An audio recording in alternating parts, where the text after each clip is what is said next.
Back around the turn of the last century, there were few bow hunters left on planet Earth. Gunpowder had changed the face of hunting forever. No longer was it necessary to get so close to the game. Animals fell by the thousands to lead bullets. Hunting became too easy. But to some, the romance was gone out of hunting. They longed for days gone by when they had roamed the fields and forests with trusty longbows and feathered shafts. Men like the Thompson brothers, Chief Compton, Art Young, and Saxton Pope decided to pursue hunting in a more noble and challenging way, returning once again to the simple stick and string. For some, those feelings continue even today.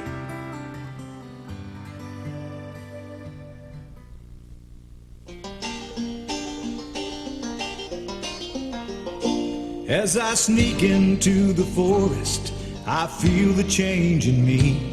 I become a creature different than the world around me sees. Something primeval emerges deep within my soul as I become a predator armed with a hunting bow. The modern world just fades away along with all my stress and cares, and I feel like I'm at home. It feels so natural to be there. As the wind blows in my face, I can smell the great outdoors. I realize I was made for this. I'm a hunter to my core. I realize this is who I am. I'm a hunter, if nothing more.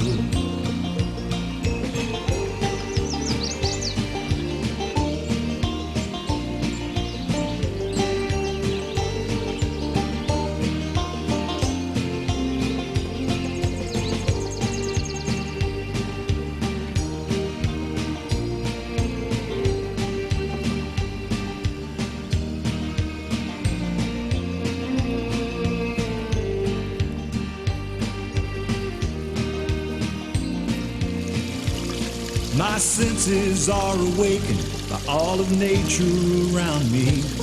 I noticed little things a moment ago I couldn't see.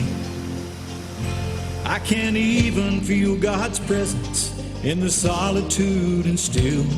I'm thankful I'm a hunter, and hunt I always will.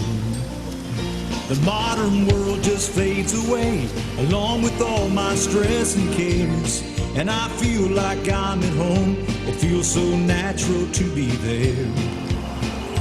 As the wind blows in my face, I can smell the great outdoors. I realize I was made for this. I'm a hunter to my core. I realize this is who I am. Hi, I'm TJ Conrads, editor of Traditional Bowhunter magazine. Traditional archery is probably the fastest growing segment of archery today, and I think the real reason is that it's a lot more fun, it's a lot simpler. Our weapons, our tools are very simple, a lot of it's handmade, a lot of it's very special.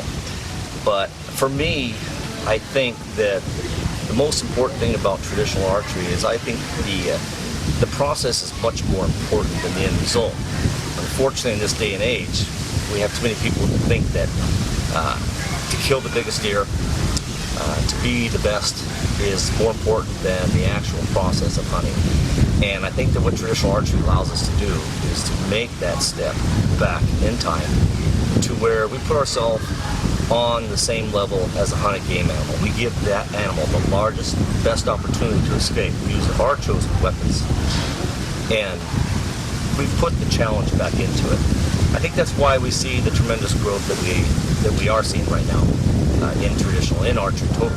I tell them there are guys who hunt with a bow, and then there are bow hunters. It has to do with your ethics and your attitudes about bow hunting. For some people, bow hunting becomes a way of life, almost an obsession. I don't think anything shows my obsession more than this particular arrow shaft.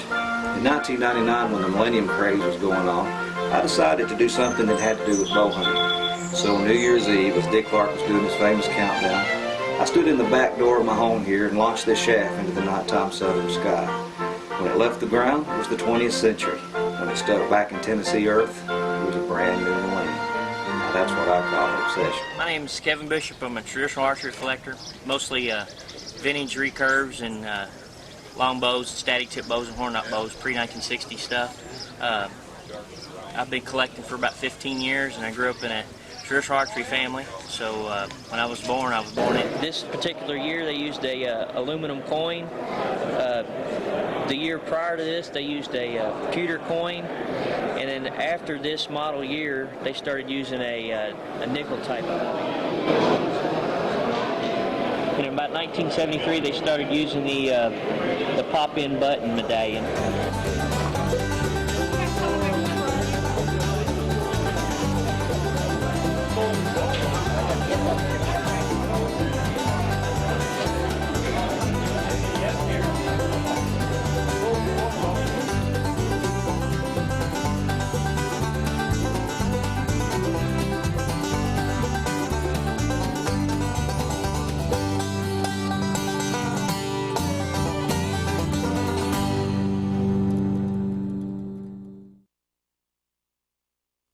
My name's Dennis Kearns. I'm here at Kentucky Classic on the banks of Lake Cumberland, and I'm doing what the primitive men had to do in order to get a broadhead. Start out with a spall of flint, a chunk of flint.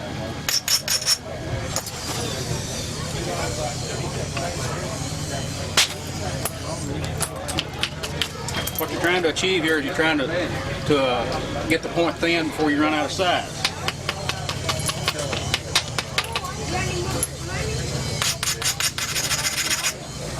You braid the stone up, it causes the tool to get better contact.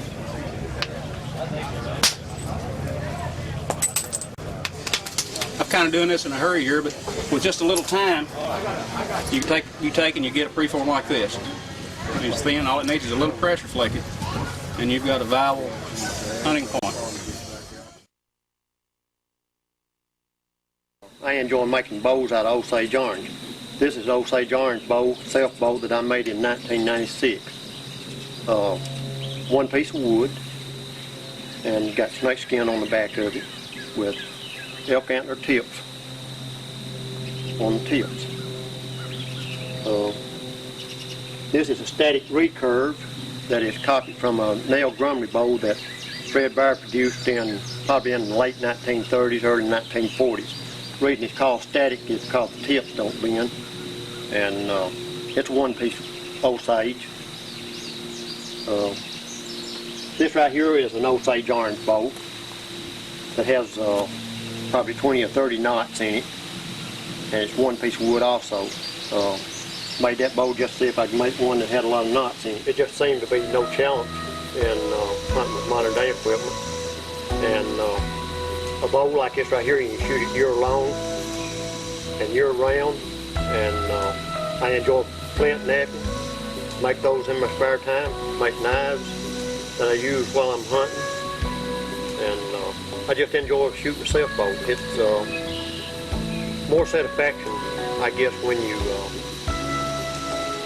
make something from a piece of wood, then end up taking game with that in the field.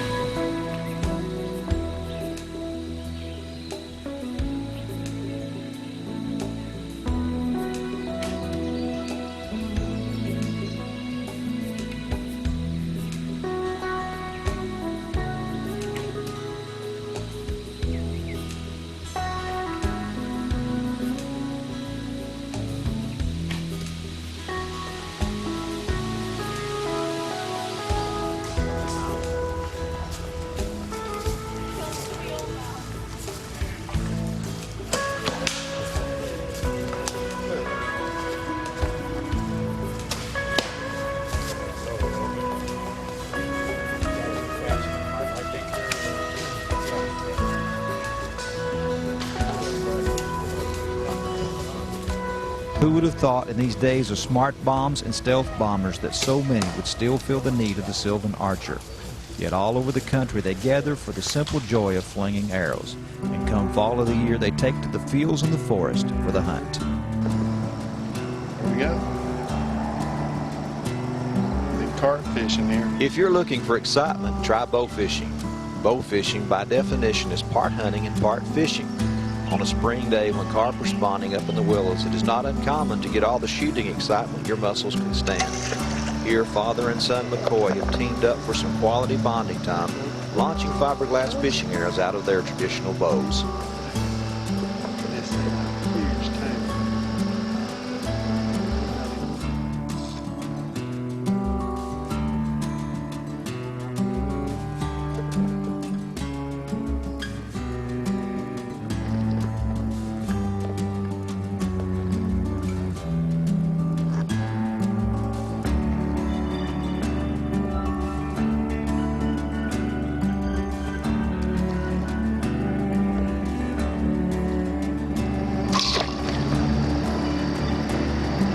Maybe he was smaller than I thought.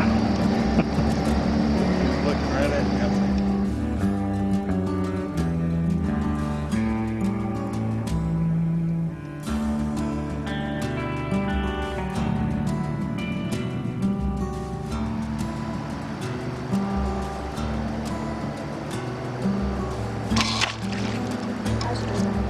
Oh my God.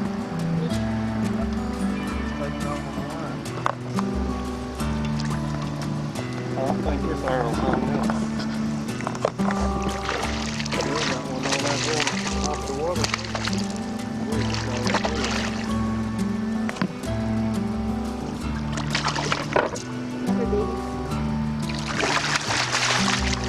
Whoa, you got him.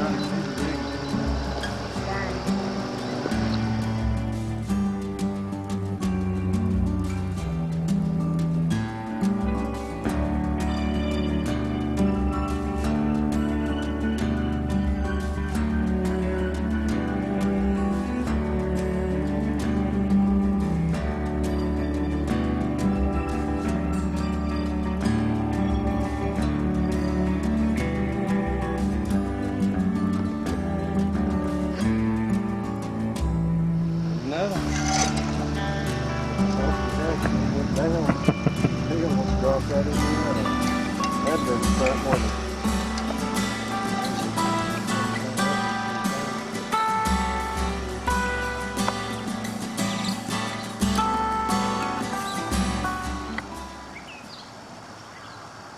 It's a good evening of carp shooting. There's nothing like doing it with your best buddy.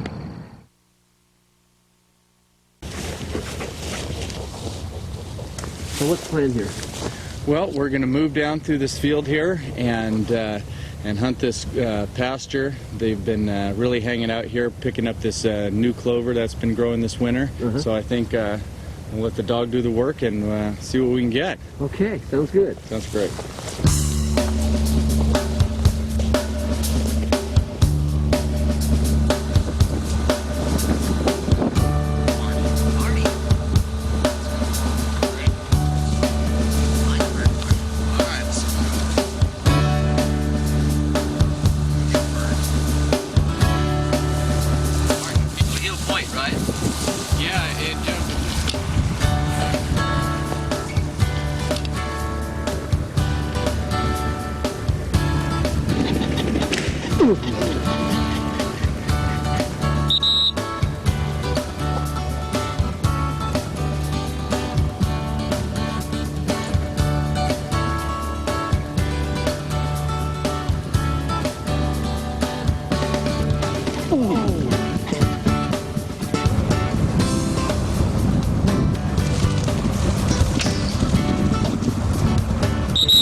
Almost got him.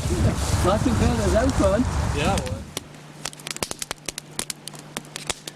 The hunting tradition has been passed along for many generations in my family, starting over 100 years ago with my great-grandfather. And today, my 4-year-old son shows great interest in the outdoors. I was very fortunate to have a father that cared enough about our family's hunting heritage to take me hunting and fishing every chance that he had. The specific year that stands out in my mind was 1975. I was only 5 years old, but it's as far back as I can remember, and it's my most vivid hunting memory. my father was going to meet my Uncle Mike and build a tree stand. They were going to still hunt from different directions on the property, meet where they were going to build the stand. So my uncle went in from one direction and we went in from another, and I remember as we walked through the woods, my father instructed me to walk only when he walked and to stop when he stopped, and every once in a while he'd pick up a handful of leaves and crumple them and watch them fall to see which way the wind was blowing. As we worked our way through the laurel to the area where we were going to build the tree stand, I saw him. Not my uncle, but a buck. Ended up being a 7-pointer, and I remember it blinking its eyes as it worked through the laurel, cocking its head back and forth to get its antlers through the brush. As it hit an opening, my father shot, and the buck jumped a few steps and fell over. And I remember as we walked up to the buck, my father kept on asking me, "Billy, did you see it before Daddy shot?" And it was very important to him that I absorbed the whole hunt and was able to see everything. You know, over the years since that deer hunt with my father, I've had the good fortune to spend most of my free time in the outdoors with my recurve, with family and friends, hunting all over the United States, Alaska, Canada. We've gone after moose and mule deer, antelope, caribou, bear, wild hog. But one of our more favorite family time-honored traditions is chasing spring turkeys with the stick and string.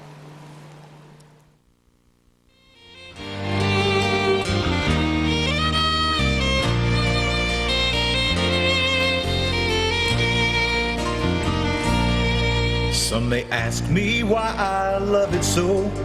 That shows they've never been here, all alone with Mother Nature, with all of her creatures near, just to watch the sun come rising as God makes a brand new day. It's the hunter's camouflage morning. I love waking up this way. Just listen to the music, that old Longbeard's gobbling again. Me, I've got to answer and try to bring him in. A tradition handed down to me, played over through time again. The hunter's camouflage mornings, I pray they'll never end.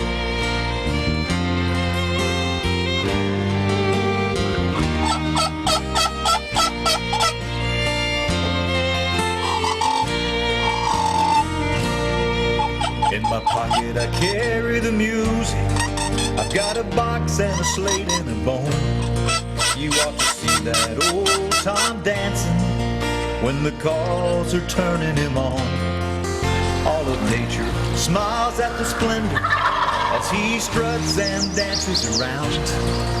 On a hunter's camouflage morning, oh, the wonders to be found. Just listen to the music, that old Longbeard's gobbling again. Me, I've got to answer and try to bring him in. A tradition handed down to me, played over through time again. The hunter's camouflage mornings, I pray they'll never end.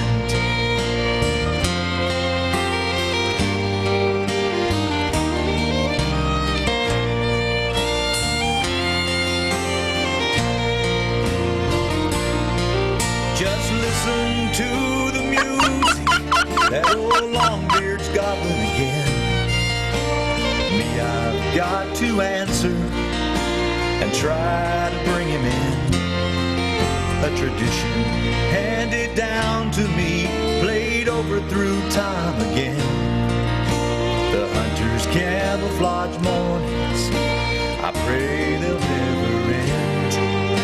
The hunter's camouflage mornings, I pray they'll never end.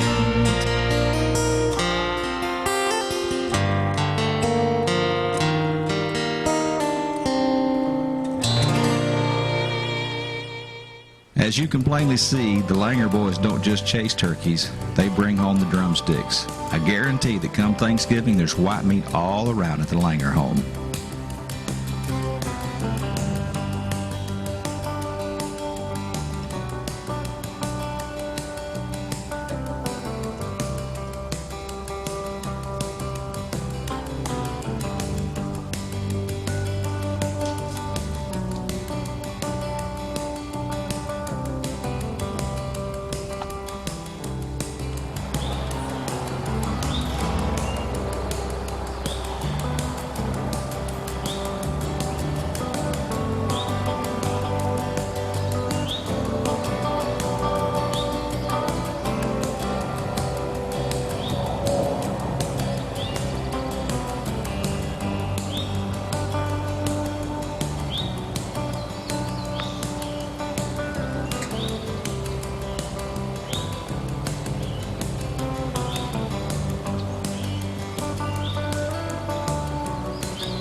Nice, nice!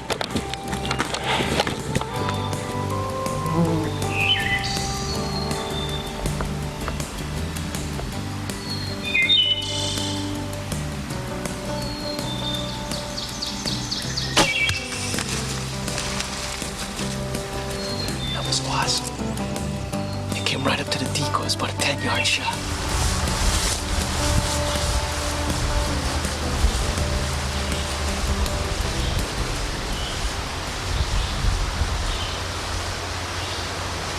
And I think for me, bow hunting is an escape from modern life. And anytime I can get out there and lose my modern man coat and take on the skin of that predator, and there's a moment in there when I begin to sense.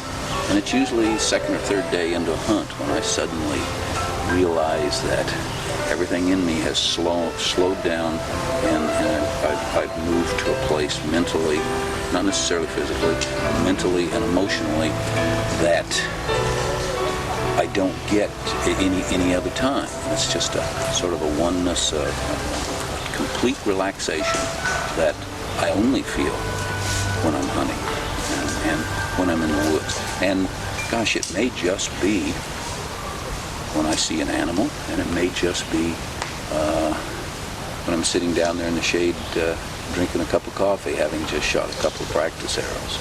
And it's a great balm to my soul. And as we all know, it's sometimes it's great friends, and sometimes it's great moments of success.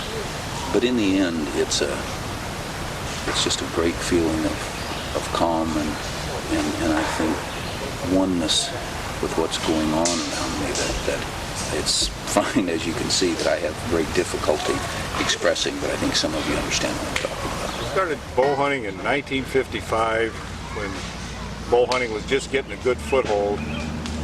And back then everybody shot what we call traditional archery equipment, longbows and recurves, wood arrows, broadheads that you sharpened with a file. And there was men like Fred Bear to inspire us, and books like Saxon Pope and Art Young, Howard Hill, those kinds of people. And they were an inspiration to all of us back then, and they still are today. And it just makes me feel good that traditional bow hunting is coming back, and that we've gone full circle from the good old days to the modern times, and we're swinging back to the good old days again. And what bow hunting really means. Bow hunting to me means traditional bows and traditional values. I think there's a great future for traditional bow hunting, and I'm glad to be a part of it, and I'm looking forward to the future with today's traditional bow hunters. Longbow men are a special breed, and as far as archers go, a longbow man is rare indeed for his love of the old longbow. He dreams of archers of long ago, and he knows it deep inside. When he draws and shoots a longbow, his soul is satisfied. There's something about the graceful arc, the long, thin, tapered limb, that excites the heart. It ignites a spark. It's more than just a whim. Reflexed or straight, long or short, it matters not to me.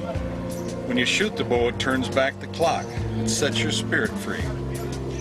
Bow and man become as one when you stand in the longbow's arc. For a like and thrill there is none when your arrow hits the mark. So give me a bow, not just any bow, but a longbow, true and tried. A quiver of arrows, a dozen or so, on my back or at my side. Then give me a place with room to spare, so I can watch my arrows fly. A longbow man may be somewhat rare, but I'll be one till I die.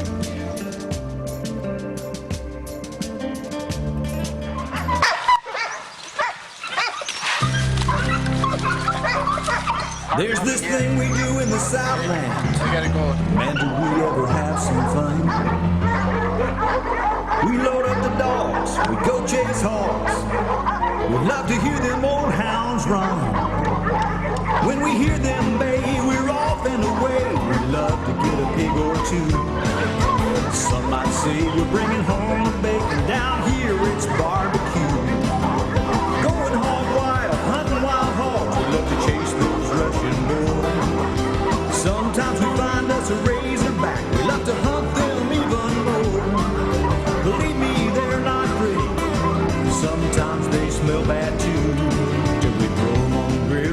secret sauce.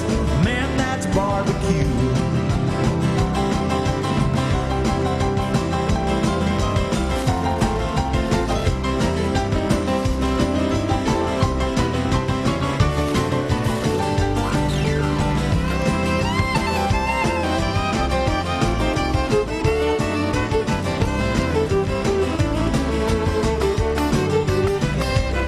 Now you can take yourself to a restaurant, order some barbecue.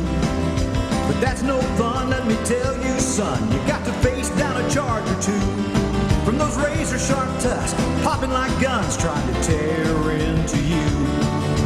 Earning your supper the hard way, that's southern barbecue. Going hog wild, hunting wild hogs, we love to chase those Russian boars. Sometimes we find us a razorback, we love to hunt them even more. Believe me, they're not pretty, sometimes they smell bad too. Till we throw them on the grill, add some secret sauce, man, that's barbecue. Throw them on the grill, add some secret sauce, man, that's barbecue.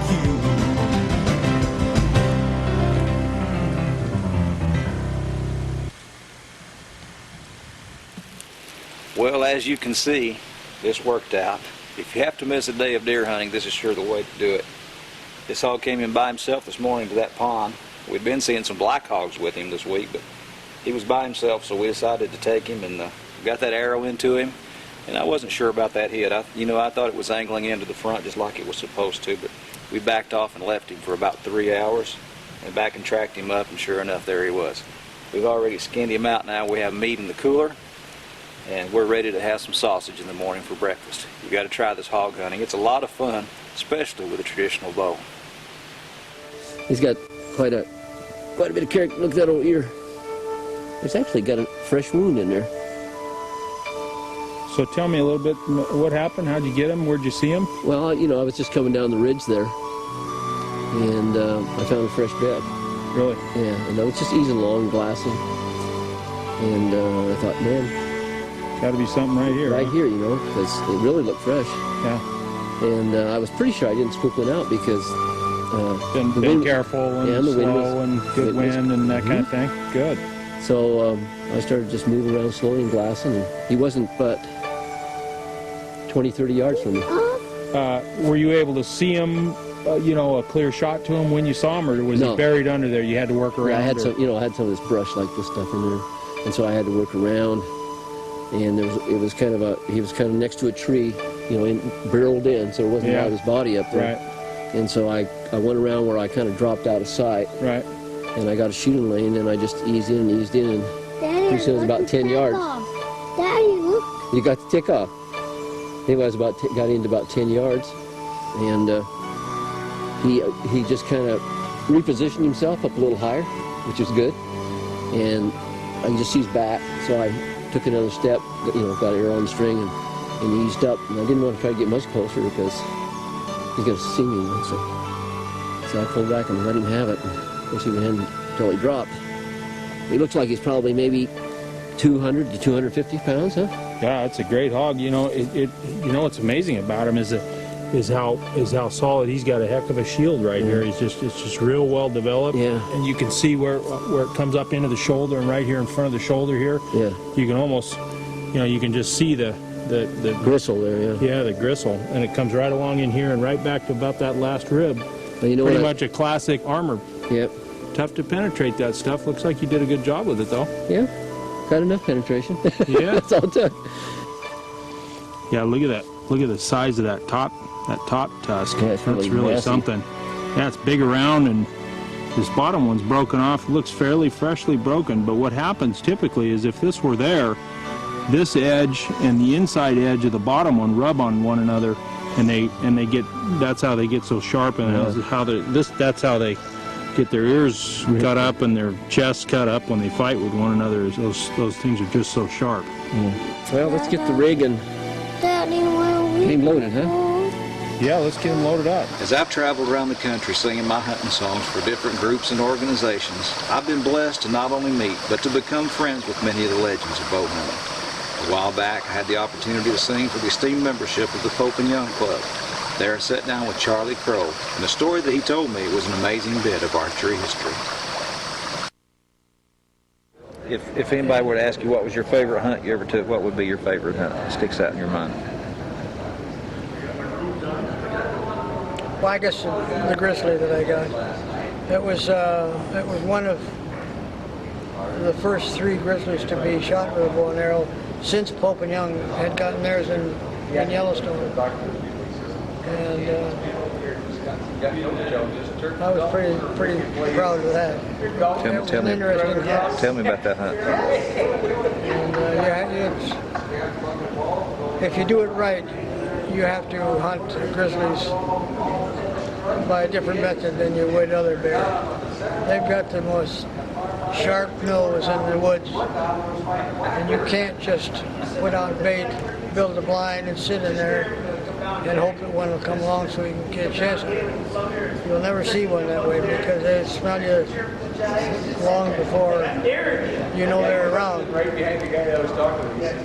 So what we did up in the Kispiox River country, where we hunted these things,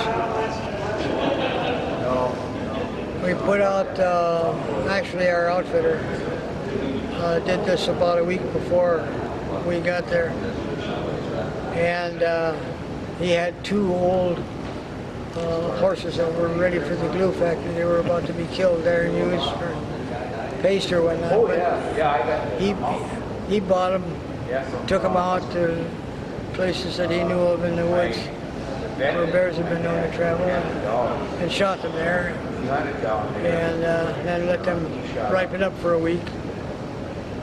And usually in that length of time, well, if a bear's around, he'll be in there. Well, it turned out this time that I was supposed to be there to take photos of Fred movies. Yeah, but we had bear hit both baits one night. And so Fred says, well, he says, the weather's not too good for picture taking anyway. He says, I'll keep tracking this one close to camp, and you can take the one up on the sweet, which is down the stream there. What we did was to go out to these bait sites and build a blind on a little higher ground than the dead horse lay there. And then we had to blaze a trail coming from about a quarter mile away into the blind, back of the blind. It was open in the back. And what you have to do is wade out in the woods about a half a mile away from where you got this set up. And about every hour or two, every couple hours, you sneak along this path that you've cut out, and you're silent because you've cleared everything out. Sneak in there and get up behind the blind and peek through. And if there's something there, fine, you're in business. And if nothing's there, you immediately get the hell right back out of it, so you don't leave any scent behind. And it just so happened that I lucked out that day. We sat there from mid-morning until almost evening, making a sneak into there every couple hours, and nothing had stirred. The last time we went in there, just it was the last trip we could make for the day. I heard him before you could see him. You hear him go to. And when we got up, peeked through the blind, what he was doing, he was up on the hindquarters of this horse, and he was breaking the bones like this and grunting at his efforts there. And while he was engaged in doing that, I got an arrow out and made a lucky shot. Probably the best shot I ever made, because he was about 40 yards from me and slightly downhill. Now then, let me ask you a question. You answer just what comes in your mind.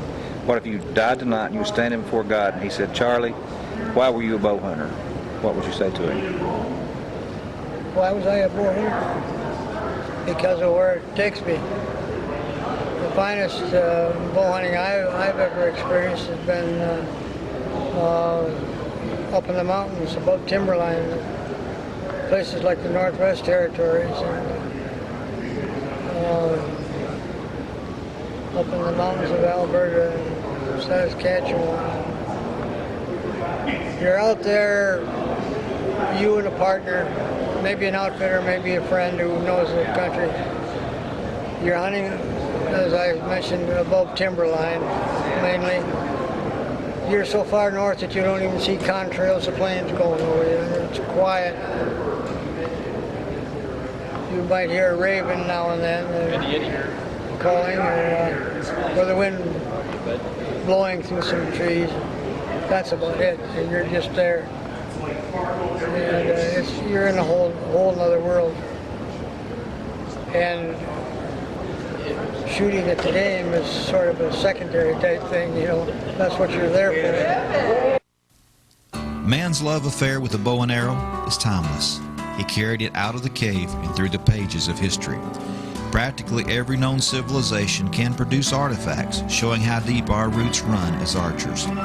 Pictographs from the walls of caves, tales of Greek mythology, and even our holy Bibles tell the ancient stories of the mystic flight of the arrows. So when we pull our bowstrings today, we not only touch anchor, we also touch our past. For like those who have gone down the trails before, we truly are the keepers of the Sylvan flame.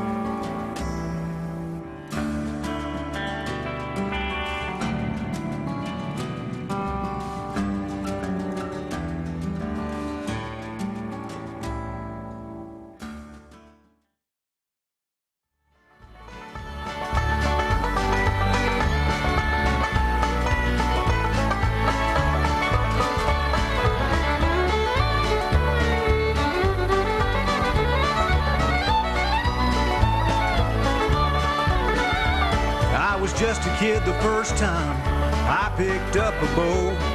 I shot an arrow into the air, where it went I still don't know. But that feeling that it gave me, I cling to even now. I just hit more of what I shoot at, since Fred Bear showed me how. Fred Bear was one of my heroes, he was a sportsman among men. I've learned many of life's lessons as I watched and studied him. He taught us to love nature, there's more to hunting than just the kill.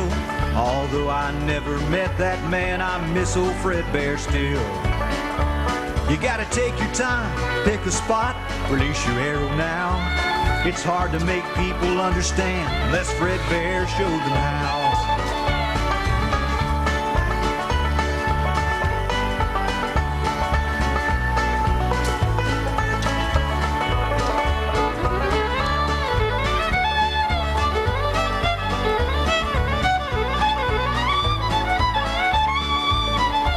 Sometimes at night in hunting camp, staring at that starry sky, I think of that gentle giant, I can't help but smile, here's why. If there's hunting up in heaven, the angels could be learning now. You can bet your best old recurve, old Fred's there to show them how. You gotta take your time, pick a spot, release your arrow now. It's hard to make people understand unless Fred Bear showed them how. It's hard to make people understand unless Fred Bear showed them how.